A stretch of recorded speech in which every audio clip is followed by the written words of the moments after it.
Jared Giller again with Louisiana Entertainment Experience. We're back with the cool cat, the coolest cat of all, Mr. Andy Smith.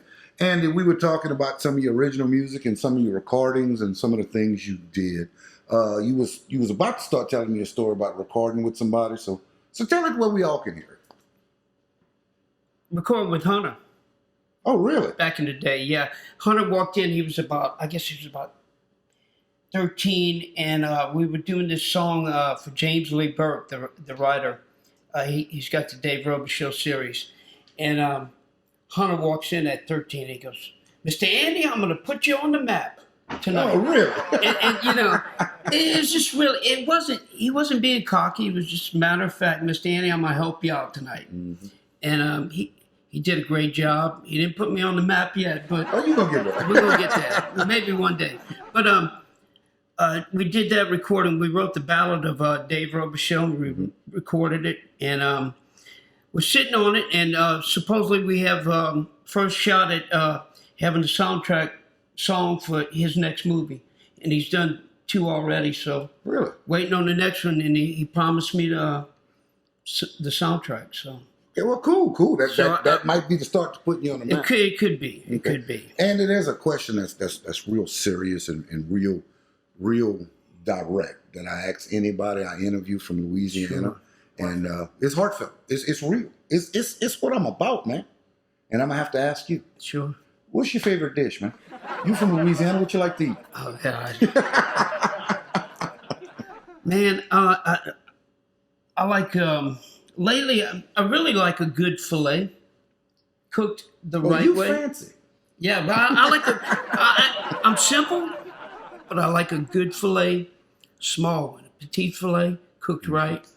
Like a good étouffée, not with the cream of mushroom in it. Oh, you see, you picking on me. That was a low blow, man. That was a low blow. I like to make my own roux, a little butter roux. I like butter, and I always said when I'm on death row, I want Bluebell ice cream and a filet. That'll work. And a good hamburger. A good cheeseburger. Hey man, that was a low blow about that. No. And I will get you back for it. I will. I promise you. Another question I like to ask: whenever musicians get together to talk, we talk about music, and then we talk about our babies. What's the number one guitar? Tell me about your gear. What's the one that's the one? Man, I've been through so many guitars, and I don't want to hear that one guitar, one life thing that you come up with, Hoyt. That crazy little corny saying he got. What do you got? What was it, Hoyt? I'm corny. What was it? The king of corny is. What was it? Oh. You don't even remember how corny it was. One life for the guitar line, yeah. So anyway, yeah, you see how you made me hit the mic on that one, right? God dang. So anyway, hey, Jay Mack loved it. That's because you're the owner of the show. So anyway, I've had every guitar. I've tried them all. I had a Martin when I was 18, and I'm telling you, I still miss that girl. Mm-hmm. And but I had this guy. I lent this guy this mixing board about 4 years ago. No, about 3 years ago. And he brought this Strat over to my house, and I had played a Strat. I had played a Telly. I owned the Steve Cropper Classic that was built by Hartley Peavy. That was outstanding guitar, great guitar. So I tried all that, and I didn't like it. So this Strat sat on my bed for a year. Mm. I didn't even pick it up. I didn't want to hear it. Just mad at the Strat. Just hate the Strat. So I got down. My guitars were. I'm rough on equipment, and I broke a few guitars, and I picked it up, and I strung it up, and I have not put it down since. It's I love it. It's a well-made Strat. And I'm not a guitar player by any stretch of the imagination. I get by, but I feel like I'm getting better, and it's become my voice. Kind of if I have a voice. It's becoming. I love it. It's just good for R&B. It's good for folk. It's just across the board. It speaks for me. So you the Strat guy now. I'm the Strat guy. I never thought I'd say it. Everybody always said, Andy, you're going to love a Strat. That's pretty funny because throughout your life you used to kind of dog them out. So it's kind of funny. I did, It's and I it's like to come full get circle. these warm sounding guitars and looking for this warm, full sound. Never could get it. Now I'm getting it out of the Strat. Mm-hmm. Plus with the percussive sound too. So it's because I like funk, Mm-hmm. and so it's working for me. Well, that's kind of where I remember you from, because the Andy Smith band was We the played ultimate dance thing. music. All we did was play dance music. Party band. And you know, playing dance music it takes a special player. They got to know their stuff. You know, Wayne used to come in and steal all my guys. You know, Really? yeah, we'd get them, we'd train them, we'd get them to learn certain things, and not me, but Shelton, Sonia, and the guys in my band would run them through the paces, and after they get through the paces, and I'd be like, man, y'all really rounded this guy off. I'd see Wayne in the back of the club on Tuesday night at Tenacious Tuesday. I'd be like, oh my God, he's going to take another one. And He was probably like that horn outside blowing for your players to come meet him. Huh? yeah, he'd take them for the summer tour, you know, and then and he wasn't working much in the winter back then, so they'd want to come back. And finally, after a while, I'd be like, if you go, you're not coming back. And Wasn't a doormat, huh? well, you know, it was hard to train people, to find people that could play top 40. You know, they kind of, musicians tend to look down their nose at top 40, but let me tell you, go try and play it. Yeah, I agree. You know, I agree. Michael Jackson, Celine Dion, Whitney Houston, they got the best players on their CDs. You Well, know? I will be honest with I'm you. not saying we played all that, but it's pop no, music. I gotta You know where I'm I going gotta with give you this? some credit. I enjoyed, like I said, I gotta keep bringing the Andy Smith band up, because when I was growing up, that was one of the bands to go to, and I gotta give your band respect, because when Prince came out with Purple Rain, when he made that album, you guys were one of the few bands that could play a few songs off of it that didn't kill it. I mean, that didn't crush it. That didn't hurt. Where you want to go? Oh my God! What are the boys yeah. trying to You do? guys could play it, and it was good. So Thank I mean, you. there's a lot of respect to that funk and R&B and dance music that you did. I heard about 10 years ago. I was back in my ex-wife's car out, and she had this cassette on the floor, and I popped it in, and this band was playing. I was like, "Oh my God, what is this?" There was just smoking. Mm-hmm. Then I started singing. I was like, "Oh God, that's me." But the band it was killing it, man. And I was like, You know, I'm a tease you. we were about doing the that bird. comment, We were right? doing the bird. They were doing the bird. Oh, really? Yeah, Morris Day. It was Shelton on bass, Kippy on guitar, Ed Gorn on piano, and Dowell on drums. Mm-hmm. It was like a freight train going through the place. It was the Hilton, New Year's Eve, God knows when, probably 91. The Hilton here on Lafayette. Lafayette Hilton. Oh yeah, that used to. It was Maximilians. Maximilians was Maximilians. Boy, that downstairs. was the day. We did the ballroom Y'all was upstairs. rock people, man. Y'all didn't understand Maximilians. I knew them around Maximilian, but you know, I didn't frequent the place. Yeah. They wouldn't let the hard rock guys in Maximilians too much. But yeah, I remember that, man. And that was an awesome time.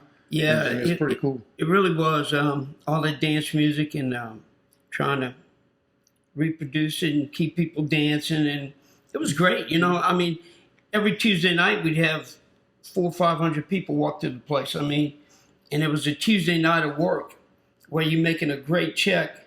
It was like lanyard. 14 years of that, you know. Yeah. And I'm thinking, how did that happen?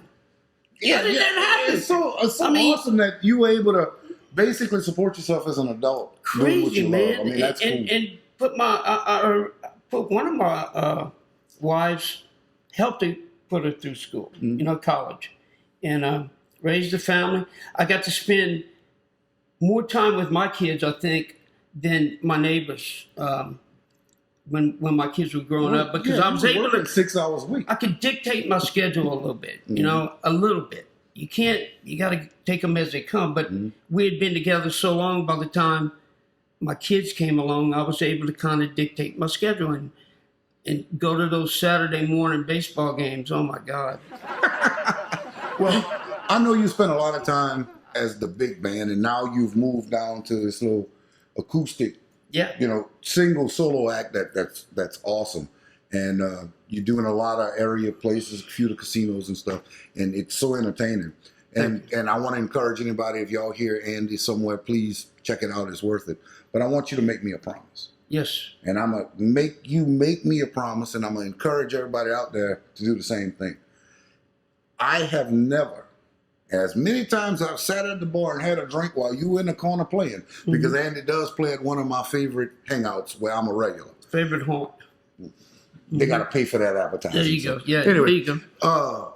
I want you to make me a promise. And again, everybody out there, encouraging you to do so. I have never heard the song that you played today.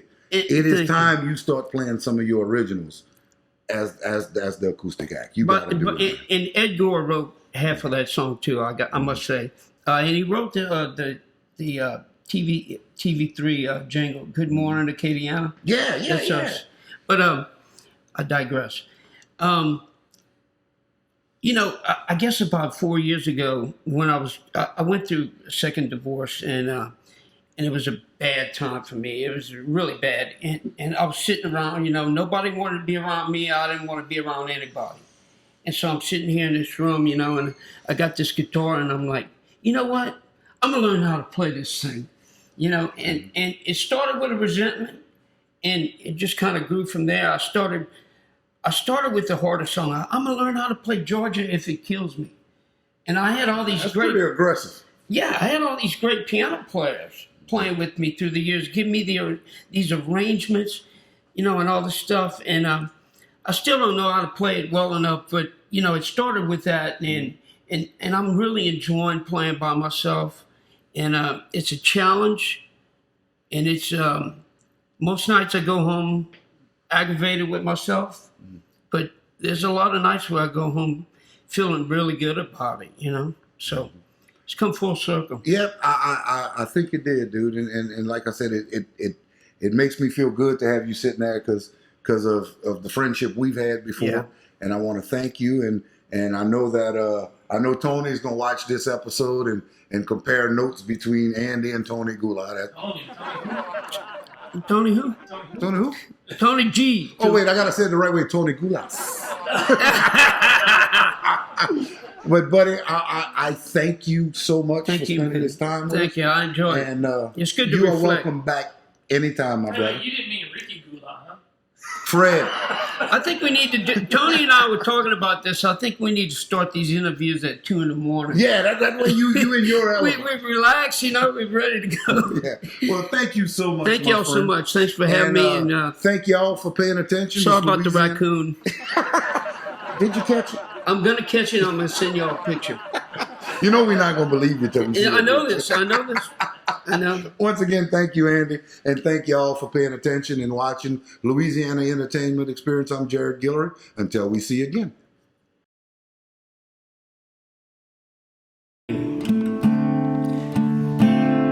Rain come down, down and down all night long.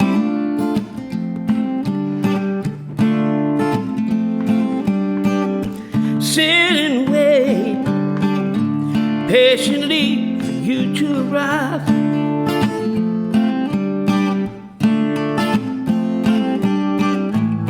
Silent whispers of his past, inside his head that drive him mad.